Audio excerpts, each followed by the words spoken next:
আপনাকে আমার অনেক কথা বলার আছে, আর যেটা জানা আপনার সত্যি খুব দরকার।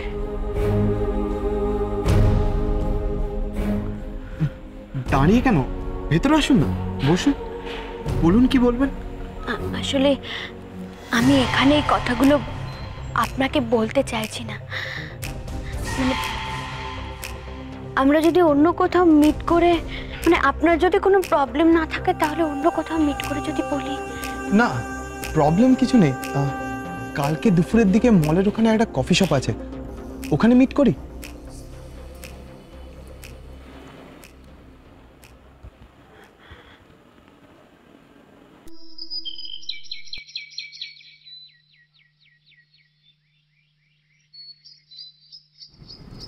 দাদা, তুই আজ নার্সিং হোমে যাবি তো? যাবো কি, গিয়ে পরীক্ষাতে কথা বলে তারপর আসবো। বাবা, যা একটা ফাঁড়া গেল না পরীর, জোর ভাবতেই পারছি। শশী, শশী, বলিস না, আমি এখানে আছি। প্রতিমা, ব্যস্ত আছো তুমি? না না, এসো এসো, কিছু হয়েছে? না না, আমি ভাবলাম যে কথা বলার কেউ নেই তো, তাই ভাবলাম তোমার সঙ্গে একটু গল্প করে আসি। বসো বসো বসো। তুমি এখানে আসার পর থেকে তো তোমার সঙ্গে গল্প করাই হয়নি, সে সুযোগই পাইনি। মনে আছে যখন আগে তোমাদের বাড়ি যেতাম, ঘন্টার পর ঘন্টা আমরা দুজনে গল্প করতাম, মনে আছে? মনে নেই আবার? আমি কিছুই ভুলিনি শশী। তুমি অবশ্য গল্প করার চেয়ে গল্পের বই পড়তে বেশি ভালোবাসতে। ঘন্টার পর ঘন্টা আমাদের লাইব্রেরিতে বসে বই পড়তে, ওই মোটা পাওয়ারের চশমা চোখে। তোমার চোখের পাওয়ার আরো বেড়ে যাবে বলে মা তোমাকে কত বকতো, তুমি কোনো কথাই শুনতে রাজি ছিলে না। কিন্তু দাদা তোমাকে ঠিক জব্দ করতো। এই জন্যই বলে পুরনো চাল ভাতে পারে। মিস্টার চ্যাটার্জির চোখে মুখে তো প্রেম একেবারে উথলে উঠছে। না, ম্যাডামকে তো খবরটা জানাতেই হচ্ছে। একবার মনে আছে ঝড় জলের রাতে তুমি আমাদের বাড়িতে আটকে গিয়েছিলে? আমরা তোমার বাড়িতে ফোন করে ফোন পাচ্ছি না, আর তুমি বাড়ি যাবে বলে জেদ ধরেছ। দাদা আর মা তোমাকে খুব বারণ করছিল, তুমি কোনো কথা শুনতে রাজি নয়। মনে আছে তোর দাদা?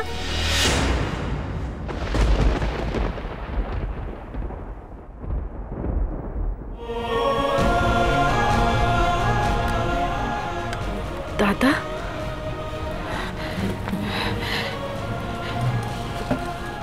উনি এখানে? শশী,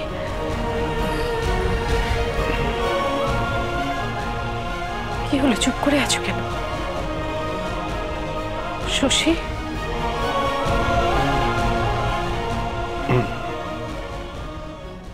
হ্যাঁ, আমি এখানে।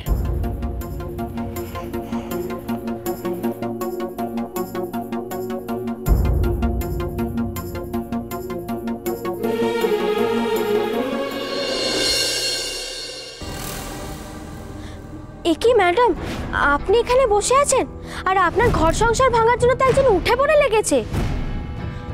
আপনার রায়বাগিনী ননদিনীটি কিছু পারে বটে, দুজনের মধ্যে সেতু তৈরি করে দুটো মন জুড়ে দিতে উনি তো বেশ ভালোই পারদর্শী দেখছি।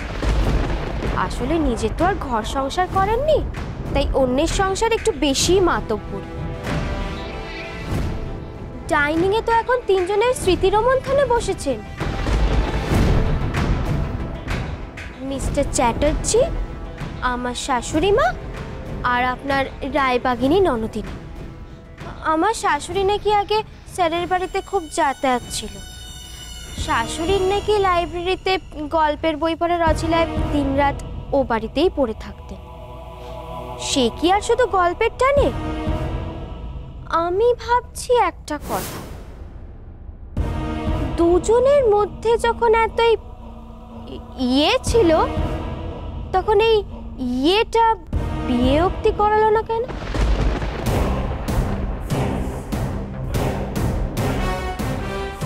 আর এখনই বা এই বয়সে এসে এত ঢলাঢলির কি আছে কে জানে বাবা। আমার তো ঠিক ভালো ঠেকছে না ম্যাডাম। ম্যাডাম, আপনি না একটু সাবধান।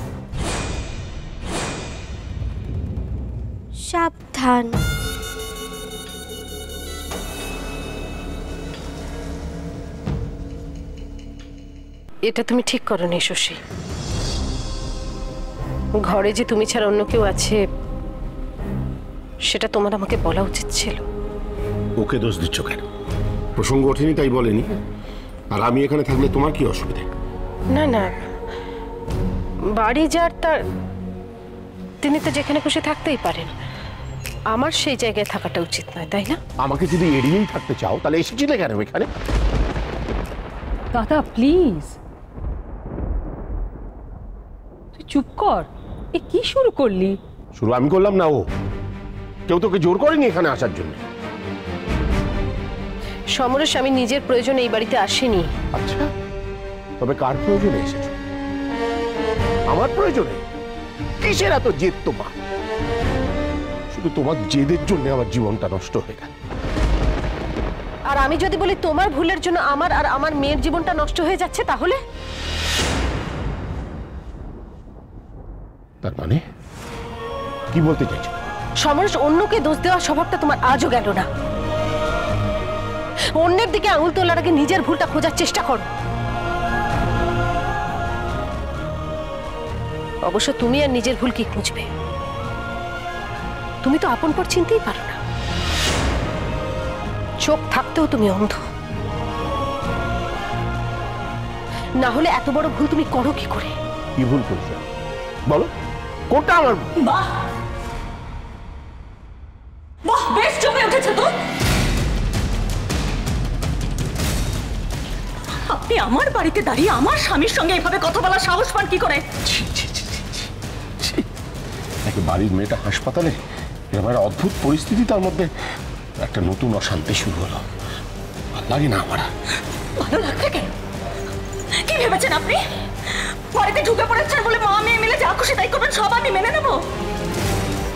তুমি আবার এর মধ্যে ঢুকতে গেলে কেন মোহিনী? আপনি এর মধ্যে একদম কথা বলবেন না। আপনি হচ্ছেন যত নষ্টের মূলে। গেস্ট করে এনেছিলেন না বড় মুখ করে? মানুষটা না খেয়ে সকালবেলা বেরিয়ে গেল কার জন্য? এর জন্য। এরপর আবার আপনি কথা বলছেন।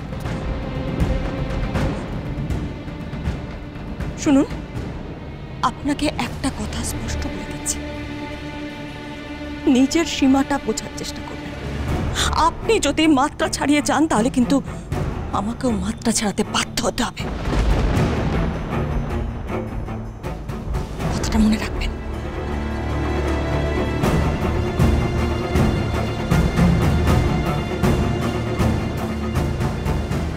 আমারই ভুল। কেন যে দাদার কথা শুনে কাজটা করতে গেলাম।